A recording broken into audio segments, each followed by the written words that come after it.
শুধুমাত্র একটা সংখ্যা বদলে দিতে পারে আপনার ভাগ্য। শুনে অবাক লাগছে না? একটা সংখ্যা কি করে বদলাতে পারে আপনার ভাগ্য? যাদের মনে হচ্ছে ভাগ্য কোনোভাবে সাথ দিচ্ছে না বা এত কিছু করার পরেও ভাগ্য কিছুতেই বদলাচ্ছে না, তাদের জন্য কিন্তু আজকের ভিডিওটা। ভাগ্যকে কি করে বদলানো যায়? কি করে একটা সংখ্যা, শুধুমাত্র একটাই সংখ্যা ভাগ্য বদলে দিতে পারে? তাহলে আসুন আজকে জেনে নেওয়া যাক কী করে একটা সংখ্যার কতটা ক্ষমতা থাকতে পারে যে আপনার ভাগ্যকে বদলাতে পারে। যার জন্য আপনাকে দেখতে হবে অবশ্যই ভিডিওটা পুরো। প্রথমেই বলবো যে এই সংখ্যাটা কি, মানে একটা সংখ্যা কি করে ভাগ্য বদলাতে পারে এবং সেই সংখ্যাটা কি সংখ্যা? সেই সংখ্যাটা হলো আপনার জন্ম সংখ্যা, অর্থাৎ আপনি যেই তারিখটাতে জন্মগ্রহণ করেছেন।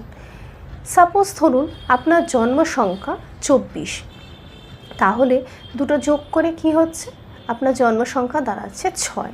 অর্থাৎ আপনার জীবনের ভাগ্য বদলানোর যে সংখ্যাটা সেটা হলো 6 নম্বর। 6 নম্বর এই সংখ্যাটা কিন্তু আপনার ভাগ্য কিন্তু পুরোপুরি বদলে দিতে পারে। 6 মানে গ্রহ হিসাবে যদি আমরা দেখি, 6 হলো শুক্র, এবং শুক্র এতটাই শক্তিশালী গ্রহ যেটা কিন্তু যদি আমাদের জীবনে কোনো রকমভাবে রুষ্ট থাকে, কোনো রকমভাবে দুর্বল থাকে, তাহলে কিন্তু জীবন থেকে সব রকম সৌভাগ্য কিন্তু পালাতে বাধ্য। অর্থাৎ যখনই আপনার জন্ম সংখ্যা দেখবেন 6, তখনই ধরে নেবেন যে আপনার অধিষ্ঠ কিন্তু গ্রহ হচ্ছে শুক্র। অর্থাৎ জন্মছকে তখন খুঁজে বের করতে হবে শুক্রের অবস্থান। শুক্র দুর্বল না শক্তিশালী, কি হয়ে বসে আছে? যদি দেখেন জন্মছকে আপনার শুক্র খুব শক্তিশালী হয়ে বসে আছে, তাহলে কোনো চিন্তার কারণই নেই। তাহলে ভবিষ্যতে কিন্তু আপনার আর্থিক উন্নতি কেউ আটকাতে পারবে না। কিন্তু যদি আপনার শুক্র দেখেন খুব দুর্বল হয়ে বসে আছে, তাহলে অবশ্যই কিন্তু তার প্রতিকার করতেই হবে। প্রতিকার পর্ব নিয়ে আমি খুব তাড়াতাড়ি আসব। আজকে আমি শুধু আলোচনা করব একটা সংখ্যা আপনাদের ভাগ্য কী করে বদলাতে পারে। তাহলে আমরা এতক্ষণ জানলাম যে 6 নম্বর সংখ্যা যাদের, তাদের ভাগ্য বদলানোর জন্য 6 নম্বরই কিন্তু লাগবে, অর্থাৎ শুক্রকে লাগবে। ঠিক একইভাবে ধরুন আপনার জন্ম তারিখ হলো 19, তো 19-এর সাথে যখন আমরা দেখব জন্ম তারিখ, তখন 9 এবং 1 এই দুটো যোগ করে আমরা কি পাবো? 1 নম্বর। অর্থাৎ আপনার জন্ম সংখ্যা গিয়ে দাঁড়াচ্ছে 1। এবার 1 যাদের জন্ম সংখ্যা, তাদের অধিষ্ঠ গ্রহ কি? রবি, অর্থাৎ সূর্য। তার মানে আপনাদের ভাগ্য বদলানোর জন্য যেই সংখ্যাটা দরকার সেটা হলো 1 নম্বর। অর্থাৎ জন্ম ছকে গিয়ে প্রথমে আপনাদের দেখতে হবে রবির অবস্থান কী। রবি কি দুর্বল হয়ে আছে না রবি শক্তিশালী হয়ে আছে?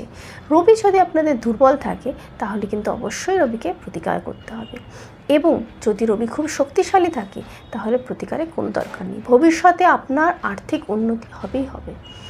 একইভাবে জন্ম সংখ্যা ধরুন কারো 2, অর্থাৎ কেউ 11 নম্বর জন্ম তারিখ। আপনারা এই যে আমি যে জন্ম সংখ্যাগুলো বলছি, যার যত জন্ম সংখ্যা হবে তারা কিন্তু দুটো জন্ম সংখ্যা যোগ করে নেবেন, এবং যোগ করে যখন দেখবেন সেটা 2 আসছে, মানে জন্ম সংখ্যা আপনাদের 2। আমি 11 বলছি মানেই যে 11 মানেই 2 তা না, 20 মানেও কিন্তু জন্ম সংখ্যা 2ই হবে।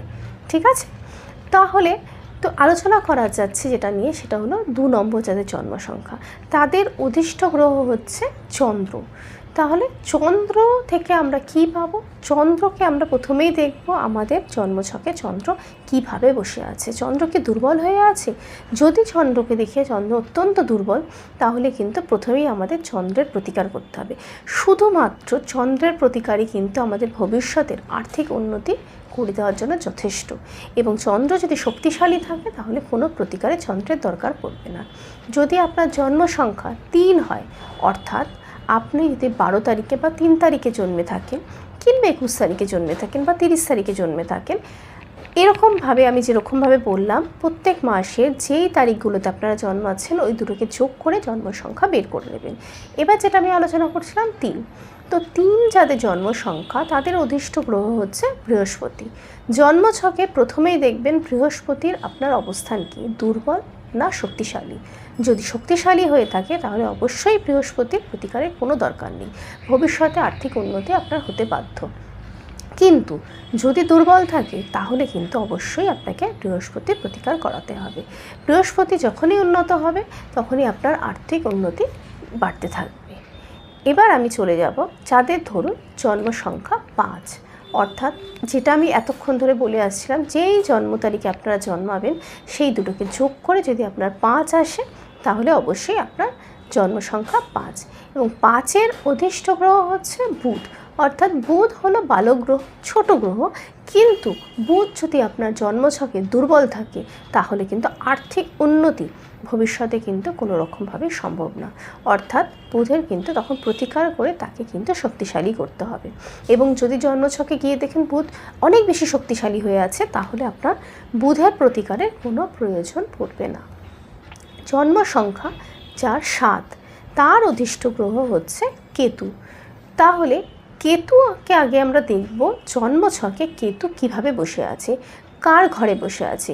যেহেতু রাহু এবং কেতু নিজস্ব কোনো ঘর থাকে না, সেটা যেই রাশির ঘরে বসে থাকে সেই রাশির ঘরকে তার ঘর ধরা হয়। সুতরাং এইভাবে আমি প্রথমেই দেখে নেব যে কেতু আমার শক্তিশালী না দুর্বল, তাহলে কিন্তু আমি কেতুর প্রতিকার করব। এবং কেতু যদি ভালোভাবে বসে থাকে আমার কেতুর প্রতিকারের কোনো প্রয়োজনীয়তা পড়বে না।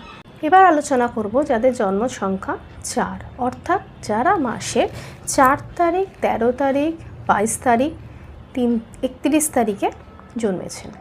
যেটা আমি প্রথমেই বললাম, এতক্ষণ ধরে বলছিলাম, মাসের আপনারা যেই তারিখগুলোতে জন্মাবেন সেই দুটোকে যোগ করে যে সংখ্যাটা বেরাবে ওটাই কিন্তু আপনার জন্ম সংখ্যা। অর্থাৎ যাদের জন্ম সংখ্যা 4 তাদের অধিষ্ঠ গ্রহ হলো রাহু। আমি আগেই বলেছি রাহু এবং কেতু নিজস্ব কোনো ঘর থাকে না, এবং যেহেতু তাদের নিজস্ব কোনো ঘর থাকে না তারা যেই রাশির ঘরে বসে থাকে সেটাকে তার ঘর বলা হয়। তাহলে কি করতে হবে, জন্মছকে গিয়ে প্রথমেই দেখতে হবে রাহু শক্তিশালী না দুর্বল হয়ে আছে। যদি রাহু শক্তিশালী হয়ে থাকে তাহলে কিন্তু ভবিষ্যতে আপনার আর্থিক উন্নতি হতে কেউ আটকাতে পারবে না, এবং সেটা কিন্তু হঠাৎ করে হয়ে যাবে, হঠাৎ করেই কিন্তু উন্নতি হয়ে যাবে। কিন্তু একইভাবে যদি রাহু দুর্বল থাকে তাহলে কিন্তু হঠাৎ করেই অর্থনৈতিক কিন্তু অবনতিও আপনার নিজের জন্য অপেক্ষা করে আছে। সুতরাং সেক্ষেত্রে রাহুর প্রতিকার কিন্তু অবশ্যই করতে হবে। তারপরে চলে যাব জন্ম সংখ্যা যাদের 9, অর্থাৎ মাসে যারা জন্ম তারিখ যাদের 9 পড়ছে সেই সকল ব্যক্তির জন্ম সংখ্যা যাদের 9, তাই সেই সকল ব্যক্তির কিন্তু অধিষ্ঠ গ্রহ হচ্ছে মঙ্গল। অর্থাৎ আপনাদের জন্মছকে দেখতে হবে মঙ্গল কোথায় বসে আছে এবং কিভাবে বসে আছে, শক্তিশালী না দুর্বল হয়ে। যদি দুর্বল হয়ে বসে থাকে তাহলে কিন্তু মঙ্গলের প্রতিকার করা দরকার, আর না হলে শক্তিশালী থাকলে কোনো প্রয়োজনীয়তা নেই, আপনার কিন্তু আর্থিক উন্নতি হতে বাধ্য।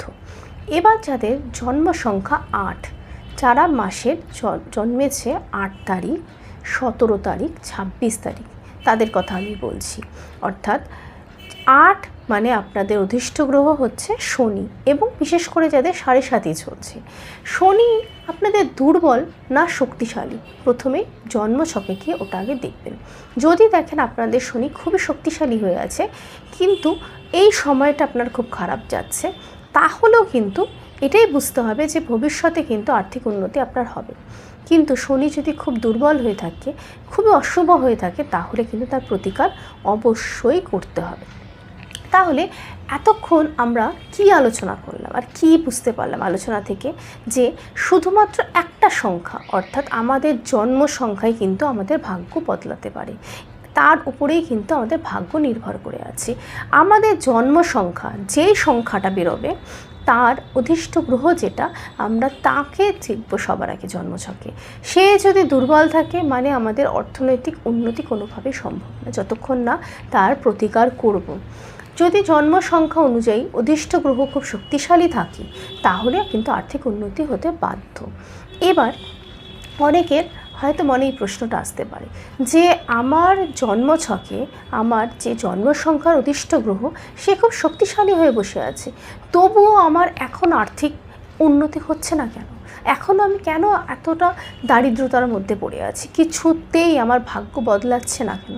সেক্ষেত্রে আমি একটাই কথা বলবো যে জন্মছকে অধিষ্ঠ গ্রহ অর্থাৎ জন্ম সংখ্যার অধিষ্ঠ গ্রহ ছাড়াও কিন্তু আরও 8টা গ্রহ থাকে, সেটাও কিন্তু খুব ইম্পর্টেন্ট। শুধুমাত্র জন্ম সংখ্যার অতিষ্ঠ গ্রহ খারাপ বা ভালোর ওপরেই কিন্তু পুরোপুরি ভাগ্য নির্ভর করে থাকে না। পুরো জন্মকুষ্ঠিতে সকল গ্রহের অবস্থান এবং পজিশন অনুযায়ী কিন্তু নির্ভর করে পুরোটা। সুতরাং যখনই আপনারা জন্মছকে দেখবেন আপনার জন্মের সংখ্যার অতিষ্ঠ গ্রহ কীভাবে আছে, সাথে সাথে কিন্তু কিছু কিছু বিশেষ জিনিসও আপনাদের দেখতে হবে। তাহলে জন্ম সংখ্যাই কিন্তু আপনার ভাগ্য বদলে দিতে পারে। এটা কিন্তু সবসময় মাথায় রাখবেন যে আপনার জন্ম সংখ্যা অনুযায়ী যেই গ্রহ সেটাকে কিন্তু আপনার দেখতে হবে, প্রতিকার করতে হবে। তাহলে কিন্তু আপনি নিজের ভাগ্য নিজেই বদলাতে। আজকের ভিডিও এখানেই শেষ করব। খুব তাড়াতাড়ি আরেকটা নতুন ভিডিও নিয়ে অবশ্যই আসব। নমস্কার।